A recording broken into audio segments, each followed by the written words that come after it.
घमंडी घोड़ा और मेहनती गधे की कहानी। एक बार की बात है, दूर एक गांव में नदी के किनारे एक धोबी रहता था। उसके पास एक गधा था और एक घोड़ा भी था। धोबी कपड़े इतने साफ धोता था कि चाहे कितना ही बुरा दाग क्यों ना हो, गांव वालों को लगता था कि वह उनके कपड़ों में से सारे दाग और गंदगी हटा सकता है। धोबी गांव के हर घर में जाकर गंदे कपड़े इकट्ठा करता और उसका गधा उन कपड़ों को वापस उनके घर ले जाता।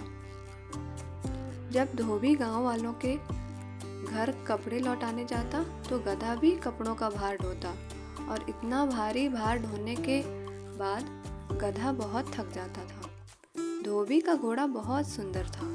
उसे अपने सुंदर बालों पर बहुत गर्व था और उसे कभी भी कोई बोझ उठाना नहीं पड़ता था। धोबी अपने घोड़े की पीठ पर सवार होकर बाजार और दूर दूर के इलाकों में जाता था। एक सुबह धूप खिली हुई थी।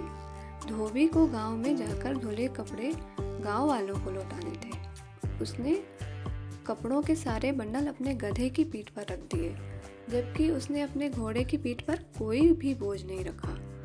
कपड़ों का भारी बोझ गधे के लिए असहनीय लग रहा था, लेकिन उसने एक शब्द भी नहीं कहा और वह उस बोझ के साथ चलता रहा। धोबी, उसका गधा और घोड़ा आधी यात्रा पूरी कर चुके थे। तभी गधे ने घोड़े से मदद मांगने का निर्णय लिया। गधे ने कहा, हे प्यारे दोस्त, क्या तुम मेरी पीठ पर कुछ बोझ उठा सकते हो? यह दर्द मेरे लिए असहनीय है। घोड़े ने जवाब दिया, नहीं भाई, घोड़े गधों की तरह बोझ नहीं ढोते। मैं अपने मालिक को बाजार ले जाता हूँ, मैं तुम्हारा बोझ क्यों उठाऊँ?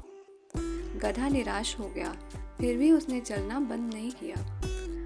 लड़खड़ाते हुए गधे की आवाज़ आई। कुछ ही मिनटों बाद गधा ज़मीन पर गिर पड़ा। साफ कपड़े मिट्टी पर गिर गए और गंदे हो गए।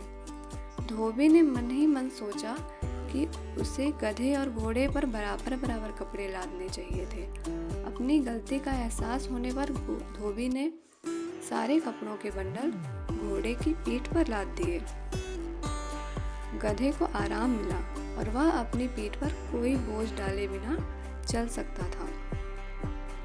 घोड़े ने मन ही मन सोचा, अगर गधे के कहने पर मैं कुछ कपड़े बांटने के लिए तैयार हो जाता तो मुझे सारे कपड़े नहीं उठाने पड़ते। घोड़े को सारे कपड़े बाजार ले जाने पड़े। घोड़े ने तब ज़रूरतमंद लोगों की हमेशा मदद करने का फैसला किया। इसलिए गधे और घोड़े ने हर बोझ बांट लिया और अपने बाकी दिनों के लिए सबसे अच्छे दोस्त बन गए। इस कहानी से हमें यह सीख मिलती है कि हमें हमेशा दूसरों के साथ अच्छा व्यवहार करना चाहिए। ज़रूरत पड़ने पर उनकी मदद करनी चाहिए। घमंडी घोड़े को अपनी गलती का एहसास हुआ और उसने दूसरों की ज़रूरत पड़ने पर मदद करने का सबक सीखा। गधे को उसका इनाम मिला क्योंकि उसके मालिक ने कभी उस पर ज़्यादा बोझ नहीं डाला। अगर आप इस तरह की और भी कहानियाँ सुनना चाहते हैं तो प्लीज़ इस चैनल को सब्सक्राइब करें। धन्यवाद।